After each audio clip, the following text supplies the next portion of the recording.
Unassuming off the court, but relentless on the parquet. John Havlicek bridged two eras of Celtic greatness, from his beginnings as a six-man to his later role as a star.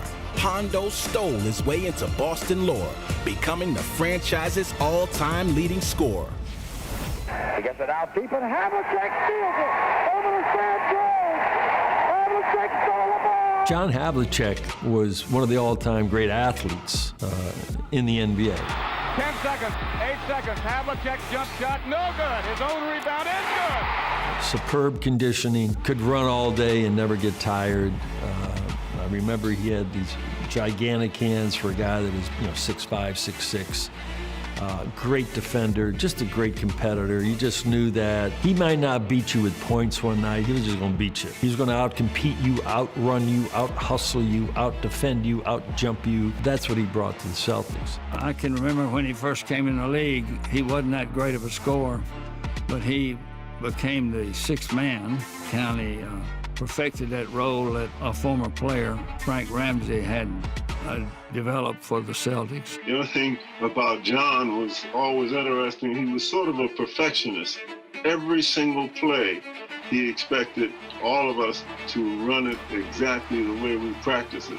John Havlicek was a great all-around athlete. As everybody remembers, he tried out for the Cleveland Browns, I think, first, and didn't make the team, but then Red Auerbach was smart enough to pick him up and brought him into Boston to play basketball. John Havlicek, his stamina was the thing that I will always remember. Chet Walker, an old teammate of mine, we would alternate just to try and play him, split it 24 minutes each.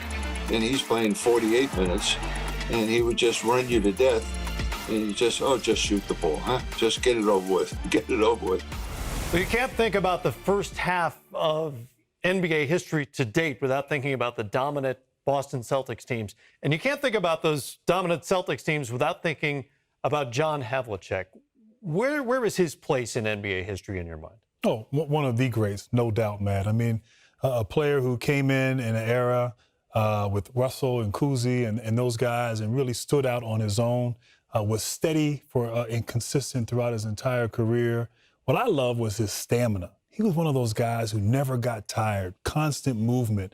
My dad used to talk about the kind of conditioning that a guy like John Havlicek had. And you think about players in the modern era, guys like Reggie Miller, Rip Hamilton, even Steph Curry without the basketball. John Havlicek was a player like that. And he was tall. He was bigger than those guys. And then his selflessness, being able to, his willingness to come off the bench. A great player, an all-star Hall of Famer who understood the big picture, winning championships, being a part of that Boston culture, coming off the bench. So his steadiness, his selflessness, and then his stamina are the three things that, when I think about John Havlicek, really come to mind. Sometimes in a dynasty like that, it's hard to separate the player from the organization. In this case, John Havlicek was part of a couple of different eras of greatness in Boston. He really was. He really was. I mean, his career was long enough where he caught the tail end of that first era of Russell and Casey Jones and Sam Jones and the great Boston Celtics teams. And then he kind of bridged the gap towards that next era. He kept him relevant. He played with JoJo White in the 70s. They had some championships, Dave Cowens. And then he retired right before the great Larry Bird in that era. So really a part of sort of multiple eras. And like you said, there's a lot of greatness that was a part of that Celtic tradition. But John Havlicek's right up there at the top is one of the greats there in Boston. A great two-way player who also averaged nearly 21 points a game for his entire NBA career and has 8 championships to show for it. Here's Havlicek's former teammate Charlie Scott on his biggest game.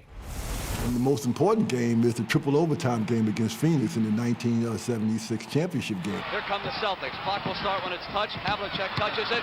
It begins. 3 seconds. Hondo off the glass. He's got it with a second. I mean, you're talking about triple overtime, and I think John played maybe out of 63 minutes, he might have played 60 or 58 minutes, and at the same pace. And again, hit the clutch shots that, that gave us the win.